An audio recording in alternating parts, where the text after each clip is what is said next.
Baik, Assalamualaikum warahmatullahi wabarakatuh. Bismillah wassalatu wassalamu ala rasulillah ma ba'd.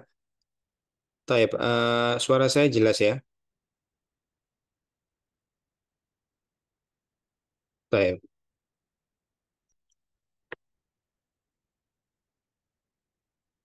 Nah, ya pada pertemuan kali ini pembahasan kita adalah tentang mentelaah kitab dakwah kepada Allah dan akhlak dai, ya terjemahan dari buku yang ditulis oleh Syekh bin Bas dalam majal atau pelajaran dakwah.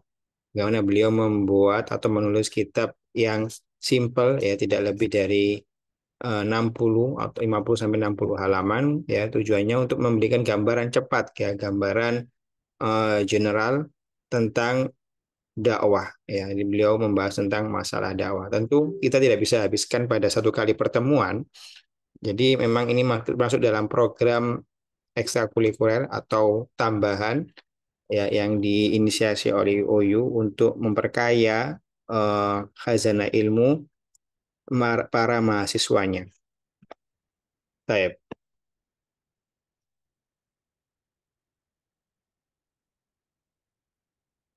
Nah, ya kita sedikit berikan pembukaan untuk mengenal ya penulis dari buku ini yaitu Syekh bin Bas. Beliau lahir tahun 1335 Hijriah di Riyadh. Ya, dahulu beliau aslinya tidak buta, tapi setelah besar ya terkena sakit di kedua mata beliau, baru di situ beliau mengalami pelemahan dalam penglihatan atau kebutaan. Ya, jadi bukan dari lahir, ya, tapi saat sudah tumbuh besar terkena penyakit yang menghilangkan penglihatan beliau. Beliau menghafal Quran sebelum sampai umur buluh atau balik kalau istilah kita. Beliau sangat bekerja keras di dalam mencari ilmu ya, dalam ilmu syar'i ya, dan juga memiliki kepiawaian dalam ilmu bahasa. Lalu semakin beliau menunjukkan profesionalitasnya dalam keilmuan, beliau pernah menjadi uh, qadhi, juga pernah menjadi rois atau ketua, rektor. Ya, salah satunya menjadi rektor di Universitas Islam Madinah. Ya, jadi itu rentetan secara cepat tentang pencapaian beliau. Jadi beliau terkenal dengan istiqomahannya dalam belajar terlebih ilmi dan sudah mengawali terlebih ilmi dari usia belia. Ya, bahkan disebutkan tadi sudah hafal Quran bahkan sebelum balik. Ya, beliau terkenal dengan kontinuitasnya dalam belajar dan memurojaah ilmunya, mengajarkan kepada orang-orang sekitar, yang terlihat dari juhud atau peran beliau dalam keilmuan. Nah, ini beberapa tulisan beliau ya, selain buku yang kita akan paparkan pada pertemuan hari ini dan beberapa pertemuan ke depan, yaitu dakwah ilallah wa akhlaqi ad-du'at. Kitab lain ya seperti Majmu' Fatawa, wa Maqalat Mutanawwi'ah, Fawaid Jaliyah fil Mabahis Faradhiyah, ya. Tahqiq wal Idah li Kathir min Masail Haji wal Umrah wal Ziyarah, ya buku tentang penjelasan tentang masalah haji umroh. Nah, yang keempat Tahdzir minal Bidah, ya buku yang mengingatkan umat dari bahaya inovasi dalam beragama, ya saya katakan lagi dalam beragama. Yang menjadi muskilah atau menjadi masalah itu ada inovasi dalam agama, ada pun inovasi dalam urusan dunia tidak ada hubungannya dengan tahdzir atau peringatan tersebut. Lalu yang kelima, dua risalah yang singkat ringkas tentang zakat dan saum.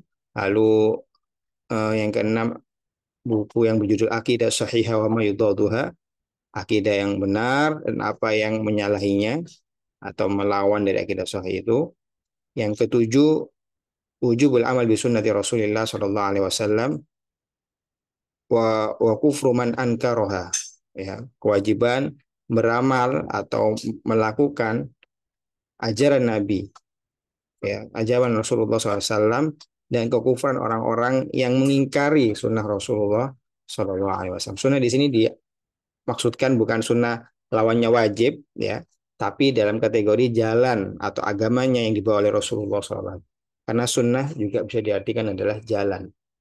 Nomor 8, nah ini dakwah wa ilallah wa akhlaqud duat, buku yang akan kita bahas ini. Lalu yang ke-9, wujub tahkim syar'ila wa nabdhi ma khalafahu.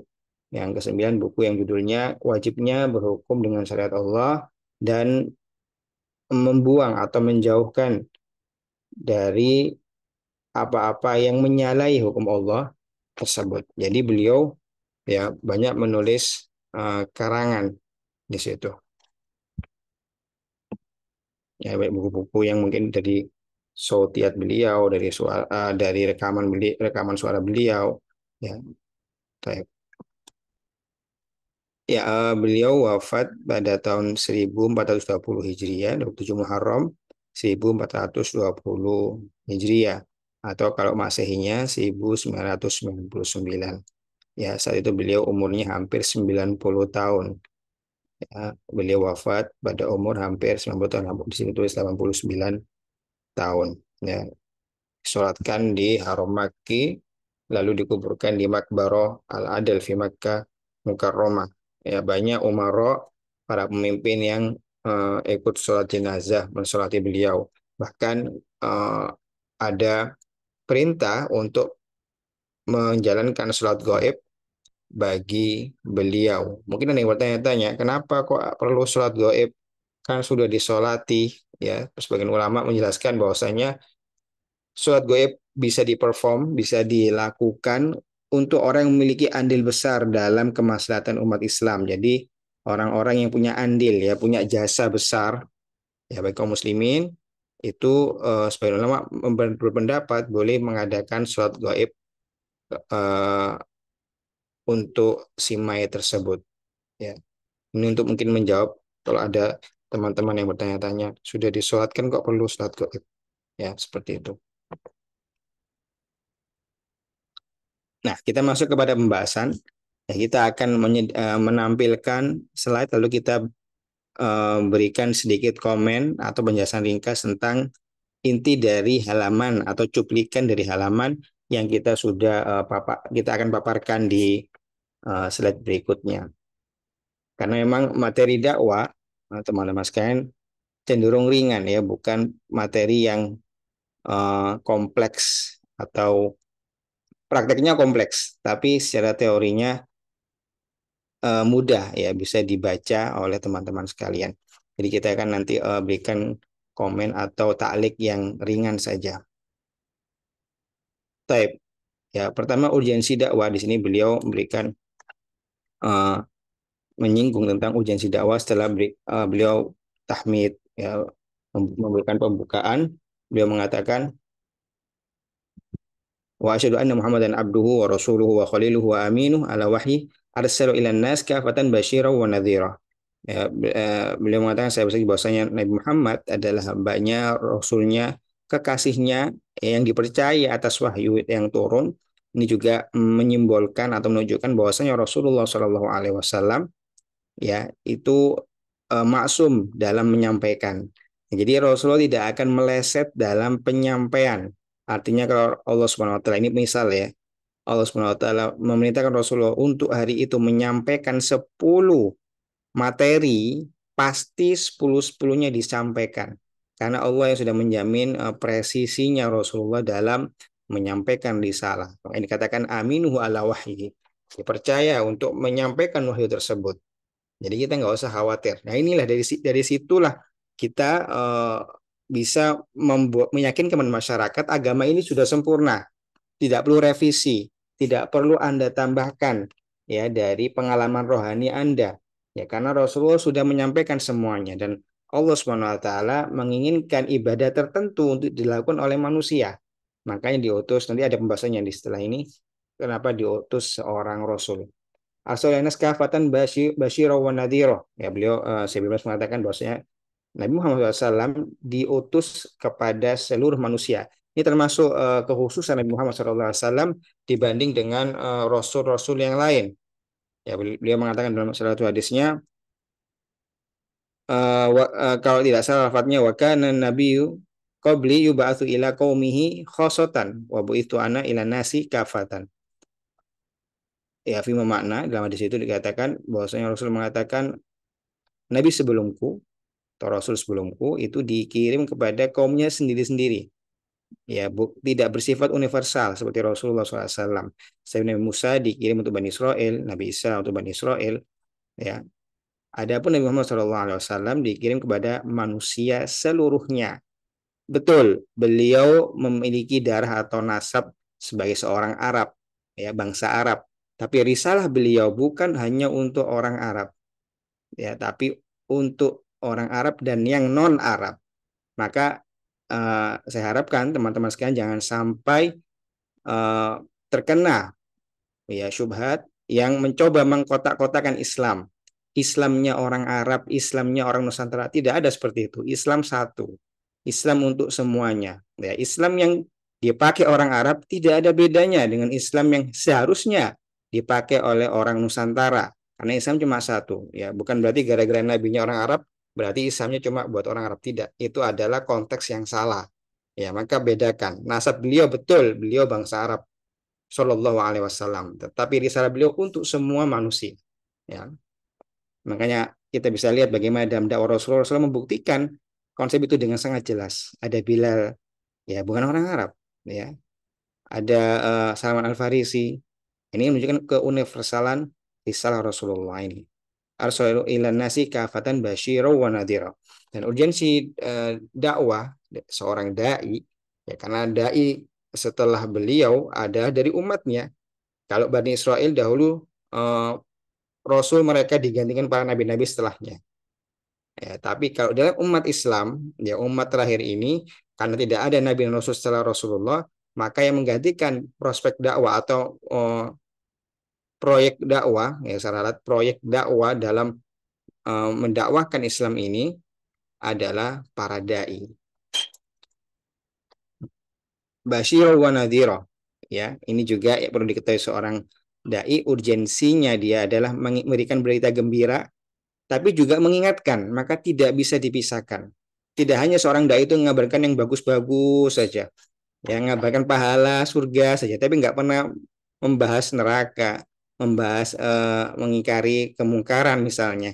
Jadi harus seimbang, ya, eh, mengingatkan tentang keburukan, tapi juga mengabarkan kebaikan. Jadi umat dijadikan mereka selalu berada di tengah-tengah, ya, tidak tidak termakan atau tidak terlalaikan dengan janji-janji yang menyenangkan, tapi juga disiplin dengan peringatan-peringatan tentang hukuman dan neraka. Ya, ini adalah sifat ya dakwah yang sesuai dengan dakwahnya Rasulullah. Maka seorang dia tidak bisa milih-milih. Dalam artian milih di sini, sudahlah saya cuma bahas yang surga-surga saja lah. Jangan nakut-nakutin umat. Ya, kita katakan bukan nakut-nakutin, memang job desk-nya atau SOP-nya seorang dai itu juga nazir, mengingatkan, kalau ada salah diingatkan. Ya, kalau ada hal yang tidak benar, tidak lurus, diingatkan. Ya, masalah masyarakat nanti mungkin uh, tersinggung atau tidak suka, ya itu wajar. Nah, manusia diingatkan kadang tidak terima, tapi tentu kita pakai cara yang paling hikmah dan yang terbaik. Wadayan ilallah biidnihi wa sirajan munira. Ya, berdakwah ilallah. Berdakwah untuk Allah saja, tidak untuk membuat dirinya terkenal, tidak untuk biar dia menjadi tersohor, dipuji, dibilang ustadz, dibilang seorang dai besar, ya, terus dibilang dai nasional, tidak, itu bukan itu. Tapi untuk Allah, biidznillah wa sirajan munira. Nah, sallallahu alaihi wa ashabihi alladziina saru ala tariqatihi fid da'wah ila sabilihi. Bahkan kita dalam dakwah pun harus di atas jalan Rasulullah. Ya, bukan dengan pikiran-pikiran kita. Oh, kalau dakwah di saya perlu seperti ini. Khasnya dakwah saya harus seperti ini. Tidak. Kita ikut dakwanya Rasulullah Shallallahu Alaihi Wasallam. dalam tata caranya, dalam kontennya, isinya, tujuannya, ya, dan membawa manusia untuk ittiba ke Rasulullah, bukan ittiba ke dai-nya, bukan. Ittibanya ke Rasulullah SAW. Ya, tidak ada sosok yang kaum muslim itu digiring untuk, dalam tanda kutip ya, fanatik kepadanya, kecuali hanya Rasulullah saja. Karena beliau maksum. Jadi kita mau meletakkan ya kepercayaan kita 100% penuh kepada Rasulullah itu tidak salah sama sekali.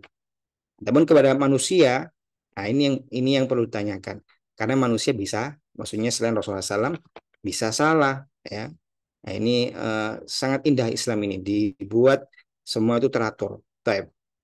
Wa sabaru ala dzalika wa jahadu fihi hatta adarallahu bihim dinah. Bagaimana Rasulullah sabar ya, berjihad di jalan Allah, mendakwahkan ya, berjihad bukan dalam hanya konteks berperang, tetapi bagaimana membawa agama ini di tengah-tengah masyarakat yang belum kenal dan mungkin rawan ditolak, itu termasuk jihad yang besar. Hatta adharallahu bihim dinau, sampai Allah Subhanahu wa taala memenangkan agama yang dibawa oleh Rasulullah SAW. Wa a'la kalimat walau karihal musyrikun. Mentinggikan kalimat beliau Rasulullah SAW walau orang-orang musyrik tidak suka. Nah, taib.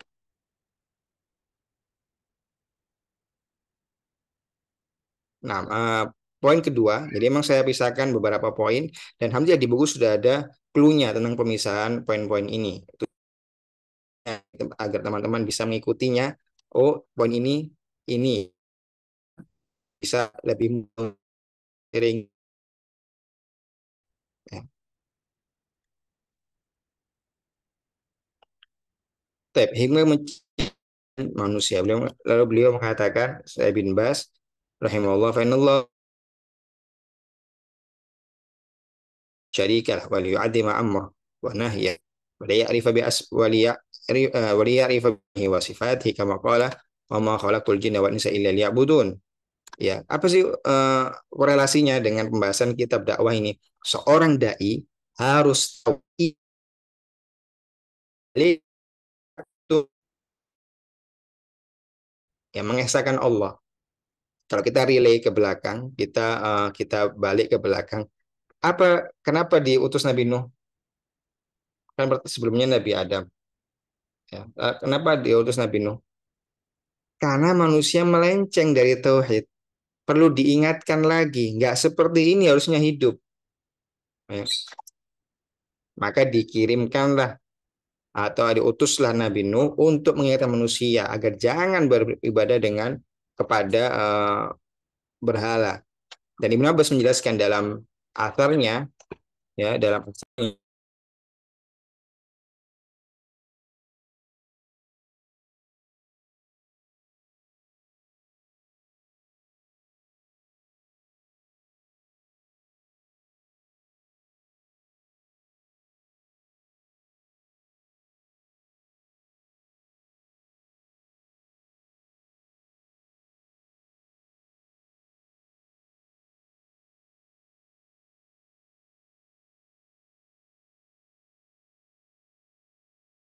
Taib.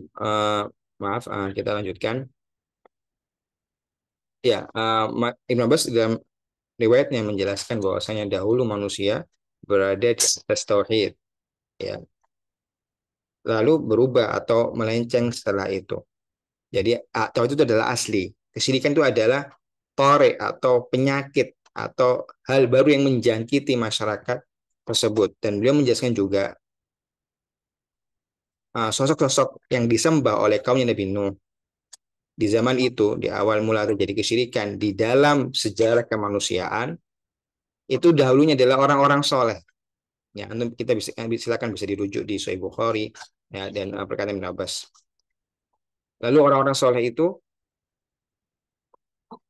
setelah kematian mereka semuanya, setan membisikkan, kalian duduk-duduklah di majelis mereka, pasanglah gambarnya, buatkanlah patungnya. Nggak disuruh sembah dulu, jadi disuruh nyembah dulu.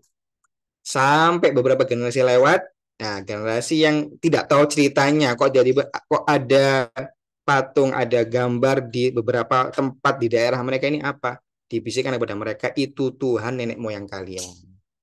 Rusaklah akidah, ya. Maka diikuti Nabi Nuh untuk mendakwahkan manusia kembali kepada tauhid. Nah, ini urgensinya, maksudnya kaitannya dengan buku dakwah ini PR besar kita sebagai dai. Ya, maka jangan kebalik, jangan lari dari materi tauhid, materi akidah. Jangan mendakwakan akidah, nanti pecah umat ini. Bukan masalah pecah tidak pecah. Itulah urgensi kenapa ada dakwah ini.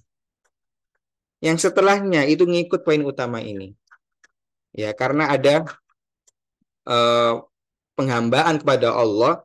Jadi baru ada pertanyaan, gimana sih menghambakan kepada Allah? Gimana cara ibadahnya? Muncullah gimana sholat, gimana zakat, gimana puasa. Tapi poin intinya jangan lupa, karena percuma sholat, puasa, zakat, haji, tapi dia masih berbuat kesyirikan. Ini problem sekali dalam tatanan keislaman seseorang. Makanya Rasulullah SAW berdakwah di Mekah 13 tahun, isinya masalah tauhid, masalah akidah. Ngajari ada hari akhirat, kalian ibadah harus untuk Allah, berjuang untuk Allah, sabar disiksa oleh kafir Quraisy untuk Allah, harus sabar. Ya, ingat akhirat. Baru di Madinah nanti saat sudah hijrah, baru lebih banyak syariat turun. Ya. Tapi yang dikuatkan akidah. Ya. Masyarakat tidak akan mau menjalankan syariat Islam yang begitu kompleks ini kalau nggak ada bahan bakarnya, maksudnya energinya, motivasinya apa itu akidah. Ya. Kalau diajarkan beban dahulu, tapi dia diajarkan bahan bakarnya atau motivasinya, ya wajar kalau nggak jalan.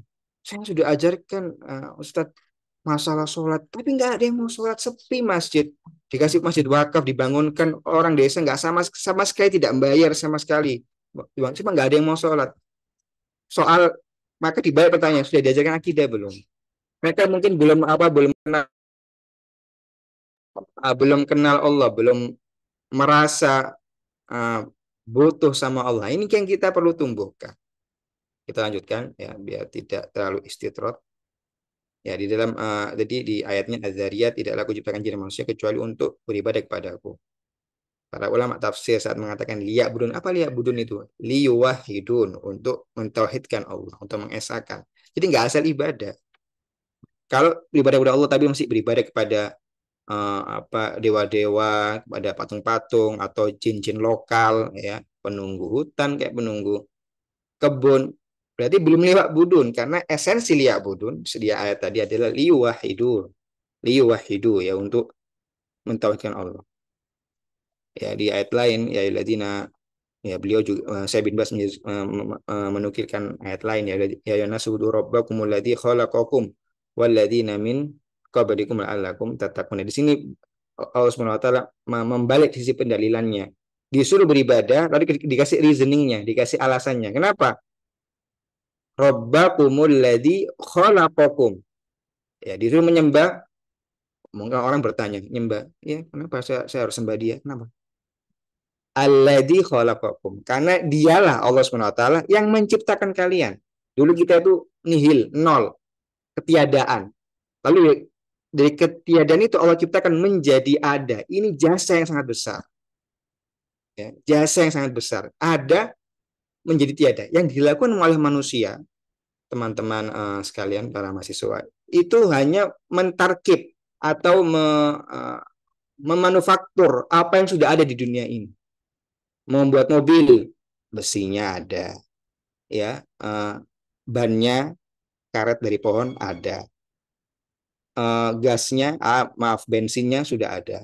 Kalau mungkin pakai electric car, litiumnya sudah ada. Kita hanya memproses apa yang sudah ada bahan-bahan. Sedangkan Allah menciptakan dari ketiadaan. Ya. Ini biar kita tahu betapa besarnya jasa Allah kepada kita. Nah, di ayat ini reasoningnya itu ditaruh belakangan, diberikan komen, kasih perintah dulu, diberikan alasan kenapa saya harus menyembah Anda. Iya, karena saya yang menciptakanmu. Seakan-akan seperti itu dalam runtutan logisnya. Nah, disuruh menyembah karena Allah yang menciptakan. Ya. Nah, ini juga termasuk secara dakwah. Ya, kadang masyarakat butuh alasan kenapa didudukan seperti ini, kita jelaskan. Ya, karena Allah lah yang punya jasa besar terhadap kita. Maka nggak berhak kita menyembah selain Allah. Ya, semua patung berhala-berhala tersebut nggak punya jasa apa-apa. Maka jangan, bahkan kebalikan, justru kita yang berjasa pada patung itu. Mungkin seperti yang diceritakan, membuat patungnya sendiri, ya dipahat sendiri. Dia yang punya jasa kepada patungnya, bukan patungnya kebalikan punya jasa jasa kepada dia. Tapi di ayat lain, Allahul ladzi khalaqa sab'a samawat wa minal ardi mithlahun yatanazal amru bainahun. Ya, di ayat lain diberikan reasoning yang lain, alasan yang lain. Yang menciptakan gak cuma diri Anda, yang tapi rumah yang Anda tinggali, bumi ini siapa yang menciptakan? Atapnya Allah yang ciptakan. Pijakan Anda Allah yang ciptakan. Maka mau lari kemana kalau nggak di buminya Allah? Ya, sebagai ada perkataan bijak yang mengatakan kalau mau bermaksiat cari bumi yang selain buminya Allah. Jawabannya nggak ada. Nah, bagaimana kita begitu berani bermaksiat ya di bumi yang ini ciptaan Allah? Ya, kita nggak modal sama sekali. Bahkan berbuat maksiat pun harus minjem ruang waktu yang diciptakan oleh Allah. Maka tidak berat. Ya, harusnya kita gunakan ruang dan waktu itu untuk beribadah kepada Allah saja. Baik. Ya. Poin ketiga, masih kita teman-teman sekalian mungkin yang baru gabung, masih kita membaca buku. Cuma kita berikan potongan-potongan maknanya ya biar punya tangkapan yang mudah. Ya, ya tugas saya sini untuk membantu para mahasiswa untuk bisa menangkap dengan mudah buku yang kita telaah. Ya mungkin telah cepat nanti untuk pelan-pelannya untuk bisa baca sendiri. Baik. Ya, makna ibadah, fabayyana subhanahu annahu khalaqal khalq ya liyu'bad wa yu'azzam wa yuta' amruhu wa nahyuh. Nah, ibadah ya tauhiduhu wa ta'atuhu ma ta'dimi awamiri wa nawahi. Wa bayyana azza wa jalla aidan annahu khalaqas samawati wal ard wa bainahuma liya'lam annahu ala kulli syai'in qadir. Aw liya'lam annahu ala kulli syai'in qadir wa annahu qad ahata bi kulli syai'in ilma. Maka tadi ya beliau membahas ayat-ayat yang tadi Allah SWT menjelaskan bahwasanya Allah SWT menciptakan makhluk ya, itu untuk menyembah Allah, untuk memuliakan Allah, untuk ditaati Allah itu perintahnya dan larangannya. Nanti sambungannya dengan sisi tadi yang kita sebutkan ittiba. Gimana saya tahu perintah sama larangan? Ya belajar bagaimana Rasulullah mengajarkan kita dalam hadis-hadisnya. Dari Quran dan Sunnah harus dipadukan, tidak bisa dipisahkan. Ya, karena yang membawa syariat ini adalah Rasulullah. Dan hal yang selain Quran, yang merupakan titah Rasulullah, ada di mana? Ada di Sunnah Rasulullah SAW di dalam hadis-hadisnya. Nah, ini lihat beliau mengatakan ibadah hiya tauhidu. Saya bebas mengatakan ibadah itu bertauhid atau mengesahkan Allah. Kalau nggak ada tauhid, bukan ibadah. Mau ngotot pakai bagaimanapun, kita katakan, maaf Pak, itu bukan ibadah. Loh, tapi saya menyembah Allah. Tapi selama Bapak menyembah selain Allah, itu tidak bisa dikatakan ibadah. Ya, batal atau tidak dianggap. Karena ada SK-nya. Ibadah itu dikatakan ibadah. Yang pertama harus ikhlas, yaitu tauhid. Yang mengesahkan Allah dalam peribadahnya itu. Yang kedua, ittiba harus nyontoh Rasulullah bagaimana tata caranya. Ya. Nah, fa'ulima bidzalika anna minal hikmah fi ijadil khaliqa an ya'rif Allah subhanahu bi asma'i wa sifati. Ya, maka di hikmah dari diciptakannya makhluk-makhluk ini agar mengenal Allah. Ya, makanya kita teman-teman sekalian belajar ilmu Islam ini salah satunya adalah untuk memenuhi misi kita, misi utama kita di muka bumi ini. Kita tidak diciptakan ya untuk tidak memiliki makna, tapi kita ada maknanya, yaitu kita biar ibadah. Salah satu sebab stres, kekosongan hati, karena manusia tidak mengisi hatinya. Dia hanya sibuk ngasih makan fisiknya saja, makan tidak pernah absen, ya. Vitaminnya semuanya dilengkapi, hati-hati sekali. Tapi hatinya dibiarkan kelaparan, bahkan mati. Lalu dia bertanya, kenapa saya sedih? Padahal saya sudah hidup kaya, makan semua sudah terpenuhi, dokter siap 24 jam untuk ngecek check up saya. Kita katakan hatimu yang sakit, itu yang harus dikasih makan.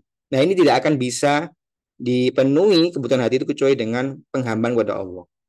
Tidak bisa. Allah sudah siapkan, sudah konekkan ke hati manusia itu penghambaan kepadanya. Ini kalau nggak diisi, orangnya paham atau tidak paham, pasti dia akan sedih. Dia merasa kosong. Maka kita lihat fenomena orang-orang mengatakan dirinya ateis, orang mengatakan dirinya uh, hedonis keduniaan, ya dengan pemahamannya kapitalis atau apa itu, mereka kayaknya tiba-tiba bunuh diri.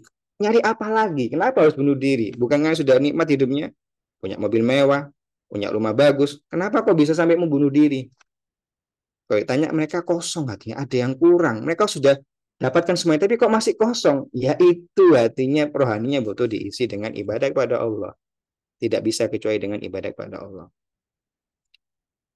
Nah, wa nu ala kulli syai'in qadir wa annahu alim bi kulli syai' jalla wa ala kama anna min hikmah fi khalqihim wa ijadim an ya'budu wa yu'azzimu wa yuqaddisu wa yad'u li'azamatihi. Ya. Kita merendahkan kepada Allah, menghambakan diri kepada Allah, menyembah Allah, mengenal asma wa sifat, nama-nama Allah yang sempurna, sifat-sifat Allah yang sempurna.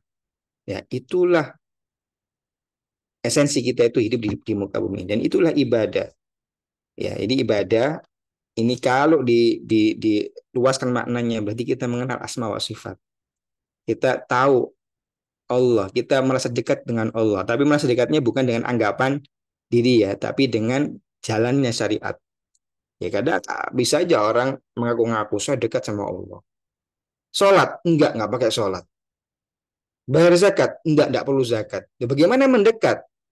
Sedangkan Allah sudah tentukan, inilah cara mendekat. Baik, kita lanjutkan. Wal ibadah hiyal khudu' lillah jalla wa ala wa tadallul. Ya, beliau memberikan definisi, Syekh bin Bas memberikan definisi apa sih ibadah? Ya, selain tadi ditafsirkan sebagai tauhid, ibadah juga ditafsirkan sebagai khudu'. Ya, kita merendah pada Allah. Ya, maka kaum muslimin sangat hebat dalam persifatannya. Ya, seorang muslim di hadapan Allah merendah, memelas. Tapi di hadapan manusia tidak pernah ya menunjukkan ketundukan dalam artian menghinakan diri, tidak pernah. Ya, dia punya harga diri, punya personalitas yang kuat. Ya, tapi kalau di hadapan Allah, sami'na wa ta'na, apa labbaik Allah, ya mengiyakan semua perintah Allah. Nah, ini personalitas seorang muslim seharusnya. Tapi kalau dibalik, kalau disuruh agama, disuruh Allah Subhanahu wa taala, malas-malasan atau berbangga hati. Oh, kalau saya nggak mungkin saya ya berbuat seperti ini. Malu lah. Coba ini tapi ini perintah Allah. Ya enggak, tapi cari yang lain lah, cari yang lain yang mudah-mudah saja. Tapi kalau dia perintah atasannya, dia tunduk-tunduk. Nah, ini kebalik personalitinya kebalik. Ya harusnya dia tadzallul, merendahkan diri, memelas itu hanya kepada Allah. Pada selainnya, ya tidak ada seperti itu.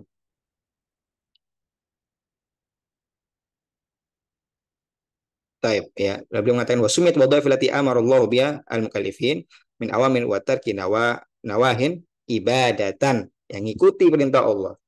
Ya, perintah Allah dan Rasulnya tentunya karena Rasulullah adalah penyampai dari Allah dan meninggalkan larangan Allah itulah bentuk ibadah. Karena dengan memanfaatkan dua wasilah tadi, instrumen tadi, mengikuti perintah, ngerem diri dari hal yang dilarang, nanti terbentuklah rasa khudu, terbentuknya rasa uh, kita patuh dan merendah kepada Allah. Itu jalannya. Nah, kalau ada orang-orang yang mengaku ya dengan toriko-toriko yang mereka buat-buat sendiri, bisa mengatakan kita bisa punya cara sendiri tadzalul pada Allah. Kita katakan tidak bisa. Lalu apa urgensi dikirim seorang Rasul kalau semuanya bisa berijtihad atau membuat cara-cara sendiri-sendiri? Ya, ini teman-teman sekalian bisa dibangun cara pikirnya seperti itu.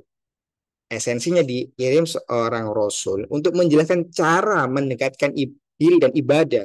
Nah, kalau ya, koma. Nah, kalau setiap orang bisa mendekatkan diri kepada Allah dengan caranya masing-masing, maka kita dapati tidak ada urgensi dikirim seorang Rasul kalau seperti itu caranya. Ya, ini bisa untuk membangun uh, apa mindset kita. Dan ini penting untuk seorang dai memiliki mindset. Gimana sih ceritanya kok harus tiba itu? Nah, semoga itu bisa membantu memberikan jawaban. Lalu batas kemampuan akal dan hikmah diutus Rasul ya. Tadi kita sudah singgung. Ya materinya bisa maju mundur ya. Ada sesuatu yang harusnya dibahas nanti tapi masih sudah terbahas.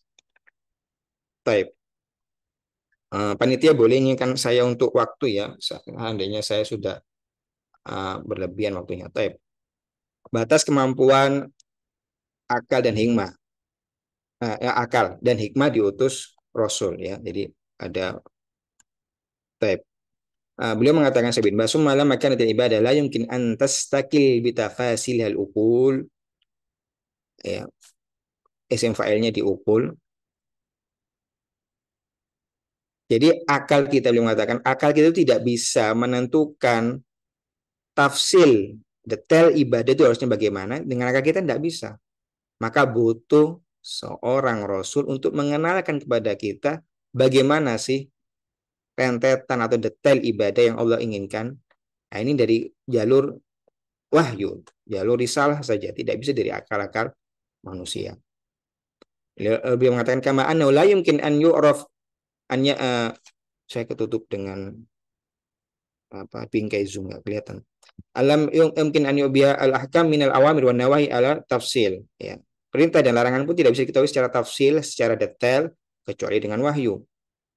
Ya, arsalallahu subhanahu wa ta'ala rusul, maka diutuslah rasul untuk mengenalkan, ya, memberikan penjelasan, mengajari tata cara ibadah. Wa anzal kutub, ya, dikuatkan juga dengan kitab-kitab yang diturunkan bersama rasul tersebut. Kembali untuk menjelaskan apa sih perintah itu, ya, apa sih larangan itu, apa saja yang dijelaskan. Itulah urgensinya dikirim rasul dan diturunkan kitab. Nah, ini kaitannya biar dai itu kuat dalam mensupport ya tata cara pikir seperti ini. Ya, bukan malah menggunakan pengalaman rohaninya membuat tata caranya sendiri lalu mengambil nama besar Islam. Kalau dia buat agama sendiri terserah, ya. Tapi kalau mengatakan dia dai Muslim, dai Islam, maka pakai tata caranya Rasulullah. Nggak bisa tidak. Kan sudah pakai nama Islam, pakailah sistem Islam dalam berdakwah. Ya, tidak bisa dengan baru pengalaman pribadi keluar dari kerusakan moral beberapa tahun lalu mendaikan dirinya lalu mendakwa kepada dirinya sendiri. Ini salah. Jadi kita sudah katakan dakwah itu kepada Allah. Kita giring manusia itu ke Allah dari ibadah dan kepada Rasulullah untuk ittiba. Bukan mendorong kepada kita. Kita hanya pion. Kita harus tahu itu. Seorang dai itu hanya pion. Ya. Kepada siapa kita mendakwahkan, ya, menggiring manusia agar beribadah kepada Allah dan ittiba mencontoh meneladani Rasulullah itu. Ini tugasnya. Kita hanya mengarahkan seperti itu saja. Ya, jangan dibalik. Allah dan Rasulnya hanya sebagai figuran, intention atau niatnya dia itu untuk membesarkan namanya dia, agar orang itu menjadi hulu atau berlebihan dan fanatik kepada dia, bela mati dia. Nah, ini salah arah, ya, salah arah. Karena perlu diperbaiki lagi tata caranya dan niatnya atau makosidnya. Wal itu tafsirun nas hatta ya'budullah ala basirah. Ini hatta ya'budullah ala basir. Menyembah Allah dengan ilmu. Ya. Wa hatta yantahu amanah anhu ala basirah. Dan juga berhenti dari larangan juga ala basirah dan atas kejelasan. Dan ini tugas seorang dai itu menyebar ilmu ya agar masyarakat itu semakin teredukasi. Farusul alaihi wassalam hum hudatul khalq. Ya, seorang rasul ya para rasul itu adalah yang menunjuki manusia. Menunjuki kepada siapa? Menunjuki mereka bagaimana sampai kepada ridha Allah.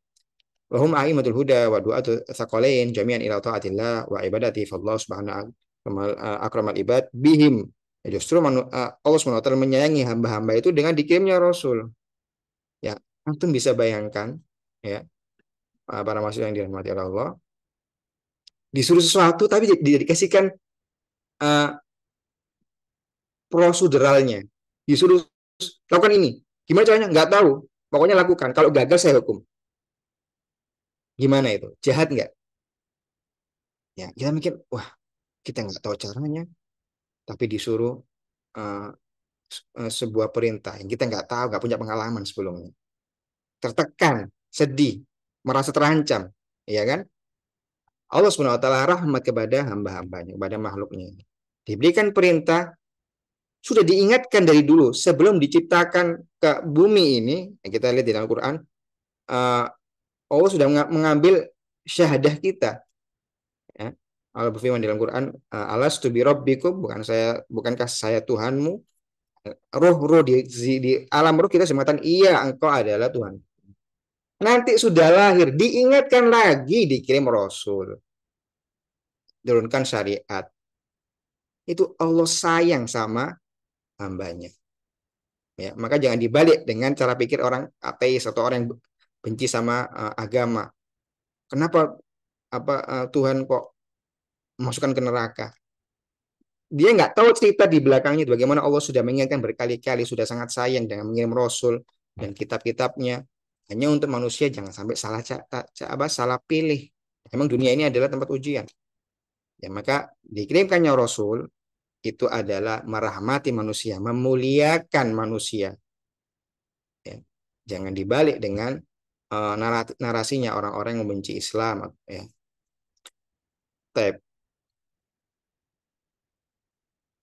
Nah, ya, jadi dikirim hikmah diutus Rasul adalah sebagai rahmat, sebagai untuk manusia dan untuk menegakkan hujah.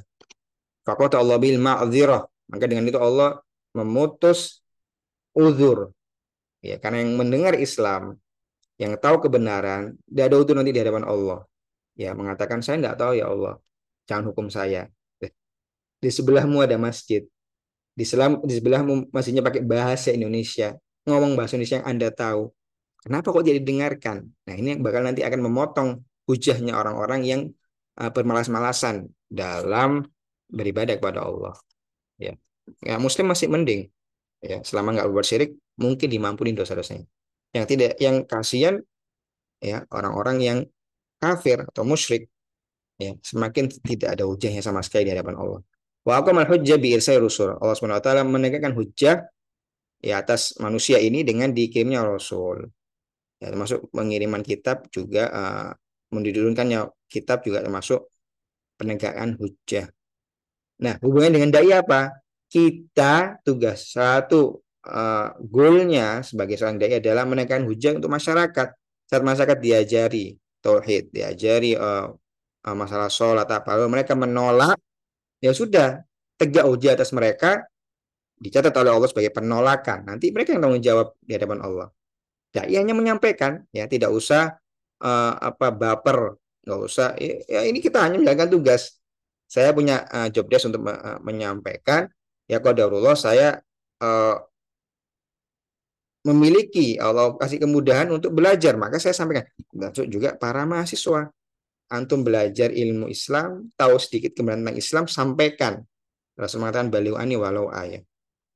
Nah, tetapi nanti masyarakat terima tidak terima itu adalah PR mereka. Jangan jadikan PR antum juga. Nanti sedih, nanti stres, nanti tertekan. Nah, itu harus ada job desk sendiri-sendiri. Ya, karena mereka sudah tegak atas mereka hujah, nanti mereka tanggung jawab di hadapan Allah Subhanahu wa taala. Wa qad ba'atsna fi kulli ummatin rasulan an ibudullah wa jtanibut taghut. Ya, bagaimana Allah Subhanahu wa taala mengirimkan di setiap umat seorang utusan, apa esensinya? Ini kembali ke pembahasan kita yang awal tentang masalah tauhid. An ibudullah, lihat misi utamanya, sembahlah Allah saja, wa jtanibut taghut, dan jauhilah taghut. Dan ayat-ayat berikutnya ya wa ma arsalna min qablika rasulun illa nuhi ilaihi annahu la ilaha illallah, sama ya esensi intinya, tidaklah dikirim sebelummu seorang rasul kecuali kami wahyukan kepada dia apa, la ilaha illallah, tiada Tuhan yang berhak disembah dengan hak kecuali Allah Subhanahu wa taala. Ya, esensinya sama. Beliau Syekh bin Bas menyebutkan beberapa ayat yang esensinya mirip, ya sembahlah Allah, jauhi kesyirikan. Itu misi utama Nabi dan Rasul, dan dai-dai itu job desk-nya ya melanjutkan job desk-nya para nabi dan rasul yang menyampaikan masalah ini, ya tauhid. Baik. Berikutnya tentang awal kesyirikan. Ya, masih ada waktu semoga. Baik, di halaman berikutnya beliau menyebutkan fabayyana fabayyana subhana, ya tutup lagi sama bisa dipindah sebentar. bingkainya. Taib. Fabayana subhanahu anhu arsala rusul wa anzal kutub liyahkum bainan nas bil haqqi wal qist. Satu urgensi dikirimkannya seorang rasul syariat adalah agar manusia berhukum dengan adil. Ya, makanya di Islam ada fikih muamalah, ya, ada yang peradilan, qadha, ya, dalam masalah keluarga, itu semua agar manusia itu hidup dalam keadilan.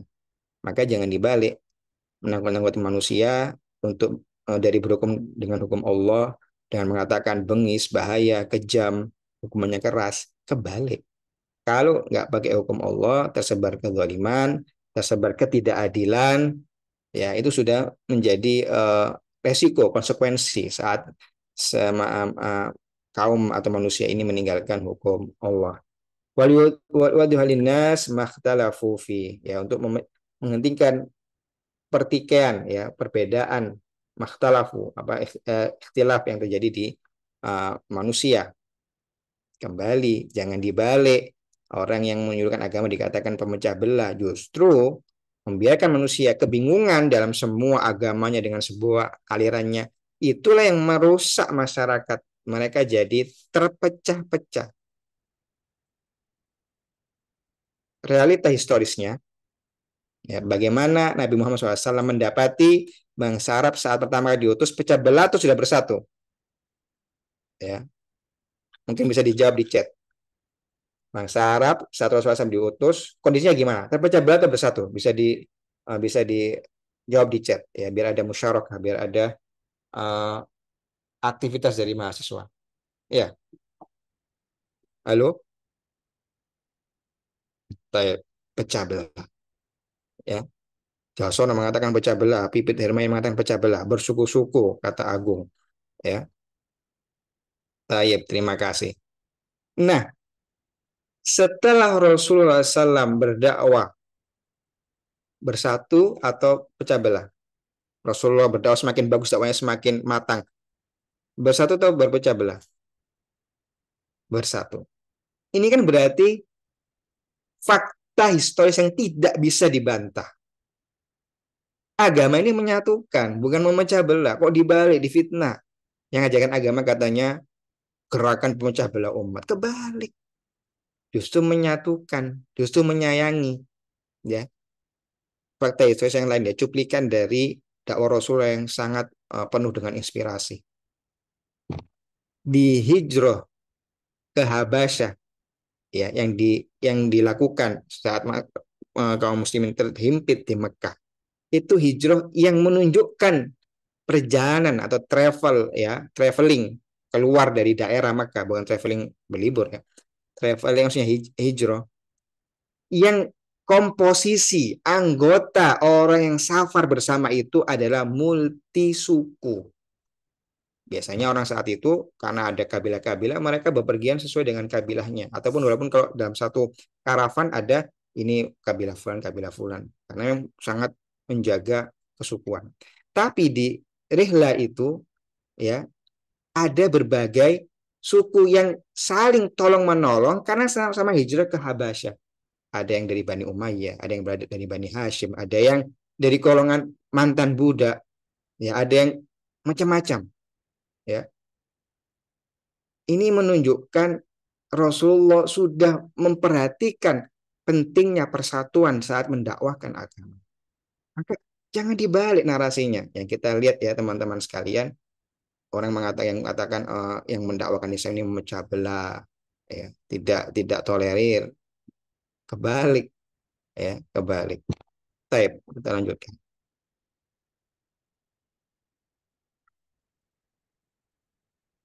Baik. Beliau membawa ayat karena nasu umatan wahidah. Malu manusia itu satu satu kesatuan, bersatu dengan tauhidnya tadi. Belum pecah belah, maka pecah belah gara-gara kesyirikan. Antum bayangkan, setiap daerah punya berhala masing-masing. Pecah belah atau tidak? Pecah belah. Sedangkan coba kalau semuanya memegang teguh Islam, rujukannya semuanya satu, Tuhannya satu, nabinya satu, kitabnya satu. Mana yang lebih bersatu? Ini atau yang ini? Ya, yang berhala itu, yang syirik itu. Yang membaca belah yang penyembah berhala. Setiap desa, ya, kita silakan baca sejarah. Orang Mekah punya berhalanya sendiri. Orang Taif punya berhalanya sendiri. Setiap kali perang saat mereka pingin madat, pingin bantuan, nyebut Tuhannya masing-masing. Pecah belah kondisi bangsa Arab. Sedangkan setelah didakwai Islam, menerima Islam, masuk Islam, mereka menyebut cuma siapa? Dimintai tolong Allah. Ya,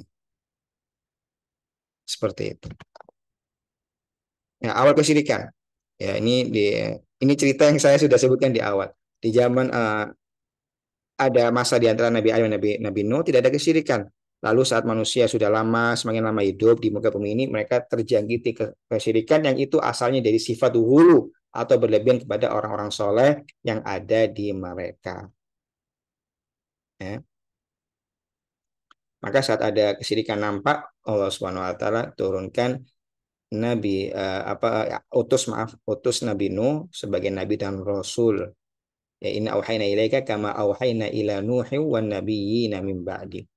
Ya, kami wahyukan kepadamu, maksudnya Nabi Muhammad SAW, seperti kami wahyukan sebagaimana kami mewahyukan kepada Nabi Nuh dan Nabi-Nabi yang datang setelahnya. Ya, lihat urgensi disuruh dakwah Nabi diutus adalah untuk mengingatkan, mengembalikan manusia kepada keasliannya. Kenapa? Karena asli di dalam kemanusiaan itu tauhid, itu adalah mengesahkan Allah, bukan kebalikannya. Pendekatan orang Barat, ya orang Western itu berpikir bahwasanya dulu manusia itu menyembah segala macam Tuhan, baru nanti di akhir-akhir apa? Menyembah satu. Dari politeis menjadi monoteis. Ya, saat milih-milih Tuhannya banyak sekali, dipilih, dikecilkan, kecilkan, kecilkan, sampai ketemu satu Tuhan. Ini adalah approach yang salah. Ini pendekatan yang salah dibantah oleh Al-Quran. Maka jangan sampai kita teracuni dengan filosofi Barat tentang hal itu. Kebalik, aslinya itu tauhid. Hanya tahu Allah. Orang nenek moyangnya Nabi Adam kenal Allah, turun ke bumi. Ini yang asli. Maka kesyirikan itu adalah penyakit yang menjangkiti keaslian. Seperti manusia diciptakan sehat, lalu ada flu, ya, ada batuk, ya, ada pusing, itu adalah tarik kalau dalam bahasa Arab. Ya, itu adalah hal yang menjangkiti. Nah, ini jangan sampai ya teman-teman sekalian, para mahasiswa, ya, sebagai orang yang teredukasi, jangan sampai terpelintir cara pikirnya dengan syubhat yang dikeluarkan oleh orang-orang barat tersebut. Tep ya, bagaimana Nabi menunaikan dakwah, bagaimana waktunya. Tep ya, 3 menit lagi biar sejam. Ya ini kalau tidak salah pada poin terakhir. Nabi menunaikan dakwah. Fallahu anzal kitab liyubayyana hukma Allah fi ma ikhtalafa fihi an-nas wa liyubayyin syar'ahu fi ma jahilahu an-nas wa liya'muru an-nas bil iltizami syar'illah wa wuquf inda hududihi wa yanha an-nas amma yadurruhum fil ajil wa ajil wa qad khatama ar-rasul jalla wa ala bi afdalihim wa imamihim wa bi sayyidihim nabiyina wa imamina wa sayyidina Muhammad sallallahu alaihi wasallam Muhammad bin Abdullah alaihi wa alaihim min rabbihim afdhalus salatu wassalam. Ya, bagaimana Allah Subhanahu wa taala mengirim Rasul, kita sudah tahu apa urgensinya menjelaskan agama Allah, menegakkan hujjah untuk menengahi persisian manusia, untuk menebarkan keadilan karena hukum Islam adalah hukum yang adil. Ya, adil nggak hanya bagi orang muslim, yang kafir pun diberikan keadilan. Ya, ini hebatnya agama Islam. Maka di pasar-pasar kaum muslimin, bahkan ke pasar-pasar kaum muslimin, kalau datang pembeli orang kafir tidak boleh terzalim, nggak boleh dicurangi. Ya, dalam permahkaman Islam dijaga haknya yang muslim dan non muslim. Ini hebatnya agama Islam. Karena tadi salah satu urgensi diturunkan Rasul adalah menjadi sumber keadilan di tengah-tengah masyarakat. Dan mengingatkan dari hal-hal yang bermadarat. Ingat teman-teman sekalian, semua syariat Islam ini salah satu gunanya adalah untuk menjaga manusia itu sendiri. Ya, kalau antum lihat maqasid khamsah ya, di dalam maqasid khamsah ya, maqasid Islam itu menjaga agama, menjaga ruh, menjaga harga diri, menjaga nyawa, menjaga harta. Ini semua yang dibahas apa? Manusianya, memprotek manusia. Ini sifat atau maqasid dari syariat kita. Ya, maka menjalankan Islam itu justru menyelamatkan diri kita, bukan kebalikannya. Tentu dijalankan dengan tata cara Islam ya, bukan dengan tanpa ilmu. Kalau tanpa ilmu semua rusak. Walaupun aturan bagus, kalau dikerjakan eksekusinya salah ya kelihatan salah. Ya, maka dijalankan semuanya sesuai dengan proporsi yang jelas. Ya, ini bagaimana Rasulullah SAW berdakwah menjelaskan itu semua kepada masyarakat. Apa sih perintah Allah? Apa sih larangan Allah? Ya, Rasulullah SAW telah menyampaikan itu semua. Dan kita katakan di awal Rasulullah maksum dalam masalah penyampaian. Kalau Allah Subhanahu Wa Taala perintahkan untuk menyampaikan 100 syariat, maka akan tersampaikan 100-100-nya. Tidak kurang, tidak lebih. Karena Rasulullah adalah maksum, terjaga dari salah. Nah, monasal ummah wajah fillahi haqqa jihadi wada ilallah sirron wa jahra. Bagaimana Rasulullah SAW dalam berdakwahnya menggunakan dua tata cara, ya, terang-terangan dan sembunyi-sembunyi, dalam artian kepada sahabat-sahabatnya, kepada teman-temannya. Semua cara dipakai, ya. Ada yang di publik, ada yang individual, datang ke orangnya langsung. Dan ini kita lihat bagaimana Rasulullah SAW di masa-masa Mekah, di masa musim-musim haji, ya, haji sudah ada bahkan sebelum diutusnya Rasulullah SAW, kan itu syariat yang sudah dimulai dari zaman Nabi Ibrahim. Datang ke tenda-tenda setiap suku untuk menawarkan Islam. Ini secara apa tidak terang-terangan, sembunyi-sembunyi, karena ditekan, ya, saat itu ditekan di Mekah sama orang-orang Quraisy. Tapi Rasul tetap berusaha, ya, mengorbankan dirinya dalam bahaya. Ini kita harus tahu, lihat jasa besarnya Rasulullah SAW dalam menyampaikan Islam. Datang ke tenda-tenda siapa yang mau menerima Islam, seperti itu. Ya, maka antum semua kalau mengambil jalan sebagai dai harus mau melihat sirah Rasulullah, bagaimana Rasulullah berjuang, ya. Sebagai dai jangan hanya siap untuk diikrom, hanya siap untuk dihormati oleh audiens. Kadang ada satu masa kita tuh dihinakan. Kita bukan berarti ingin dihinakan, tapi maksudnya mungkin ada sin atau ada cuplikan-cuplikan dalam sejarah kita berdakwah itu kita dihinakan saat itu, ya, karena kejahilan masyarakat tersebut. Ya, bagaimana Rasulullah di Taif dilempar, ini Sayyidul Mursalin, ini adalah manusia terbaik, dibegitukan oleh masyarakat Taif saat itu. Tapi ya itulah resiko berdakwah. Ya, bagaimana Rasulullah jalannya ditebar duri, ya, oleh istrinya Abu Lahab. Bagaimana Rasulullah ditimpakan, maaf, dengan jeroannya unta yang disembelih. Itu kan penghinaan, tapi itu adalah titian dakwah, ya, seperti itu. Ada risiko seperti kita berdoa jangan sampai kita seperti itu. Kita meminta Allah keselamatan, ya. Karena nggak semua orang kuat imannya dicoba seperti itu. Tapi kalau ada, maka jangan down. Nabi besar kita, Tuhan Nabi besar kita diuji lebih parah. Ya, ini bagaimana Rasulullah uh, sabar. Ya, wa udhiya fillahi asyaddal adza. Kata saya bin Bas. Dan Rasulullah itu diganggu karena berdakwah jalan Allah dengan gangguan yang sangat parah.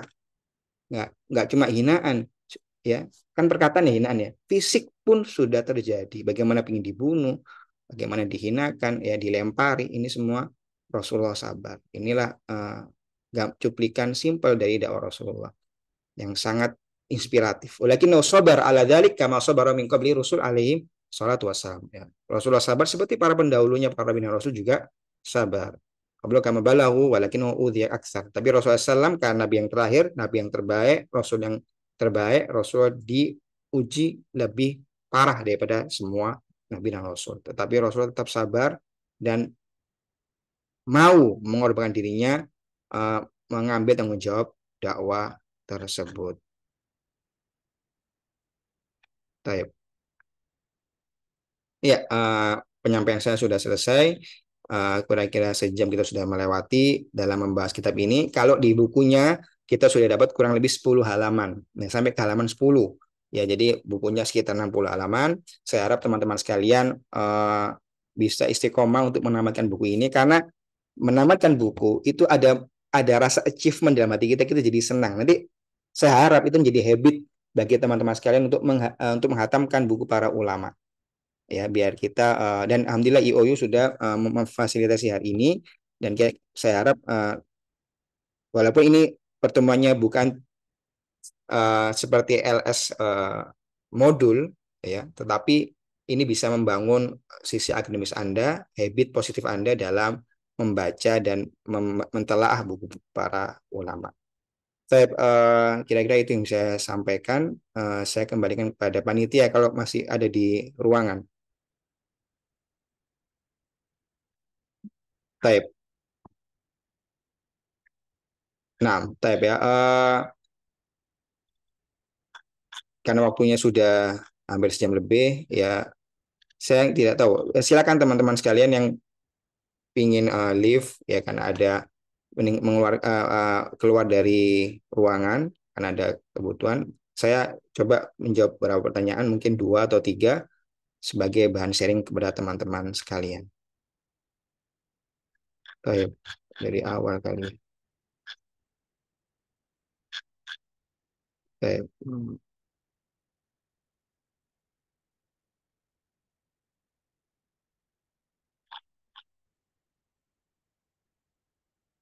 Gimana berdakwah itu gimana seperti halnya Taib ya, men- eh, mengamalkan Islam dimulai dari diri sendiri, ya. Dimulai cara dakwah Rasulullah SAW itu dari bawah, dari masyarakat yang paling rendah, ya.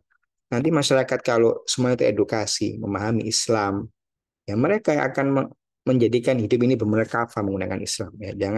Jangan dibalik caranya, ya, tapi berdakwah dari yang paling basic masyarakat ini.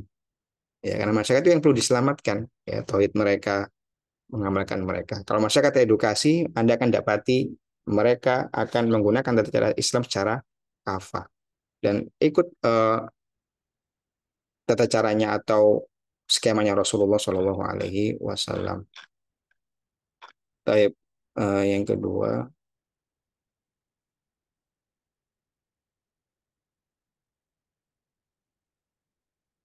ya, bagaimana cara metode dakwah yang digunakan untuk masyarakat yang dominan mengerjakan bid'ah, karena kita di situ atau dakwah sunnah minoritas. Taib, dengan cara mengajarkan, ya, hindari konfrontasi frontal, ya saya katakan seperti itu. Menyampaikan kebenaran tidak perlu pakai cara yang menggebu-gebu atau eh, agresif. Ajarkan kebenaran tentu diawali dengan tauhid, akidah, tapi dengan cara yang lembut.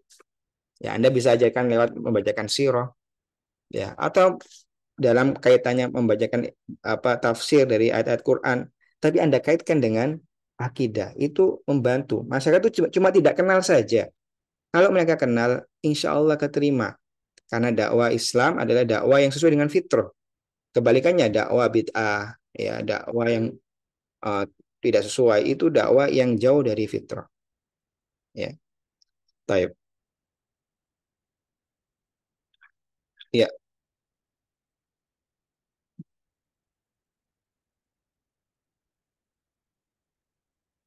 ya. Bagaimana cara berdakwah kepada orang yang percaya kepada Allah di samping percaya pada nenek moyang? Akidahnya diluruskan, diajarkan, ya, tentang akidah Ahlussunnah wal Jamaah dalam asma wa sifat.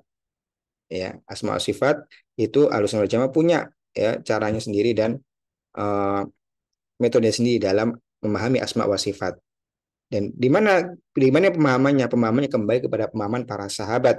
Ya, saya katakan Ahlussunnah wal Jamaah itu kembali kepada pemahaman para sahabat. Bagaimana mereka memahami apa itu arti istiwa, apa itu arti Ar-Rahman, ya, apakah Allah Subhanahu wa taala di mana? Ya, kita Ahlussunnah wal Jamaah jelas Allah Subhanahu wa taala di atas arsnya, ya. Sama seperti yang disebutkan dalam sebuah hadis saat seorang budak, ya, atau seorang perempuan jariyah ditanya oleh Rasulullah SAW, Aina Allah? Jawab fis sama, ya, di atas langit, ya, di atas arsnya. Maka mengatakan Allah SWT di mana-mana itu tidak sesuai dengan akidah Ahlussunnah wal Jamaah, dan itu sudah ada dalilnya di dalam Al-Quran dan Sunnah dan dijelaskan, ya. Percaya kepada nenek moyang, percaya dari siapa maksudnya? Apakah nenek moyang sebagai nenek moyangnya? Kalau dia percaya sebagai nenek moyang sebagai nasabnya dia di atas, ya sah-sah saja. Tapi kalau misalnya percaya si nenek moyang punya andil dalam mengatur dunianya atau mempengaruhi nasib baik buruknya orang tersebut, inilah hal yang salah, ya, secara akidah. Perlu diluruskan masalah qadar, masalah takdir.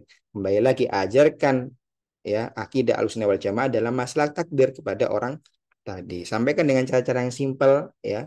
Kalau mungkin belum bisa menyampaikan dengan lidahnya sendiri, bisa diberikan link ya, video satu ustadz yang bisa menjelaskan ya, atau mungkin bisa memberikan buku-buku pendek untuk menjelaskan per masalah, yaitu masalah takdir doang misalnya, agar dia punya kemudahan akses kepada ilmu yang sahih.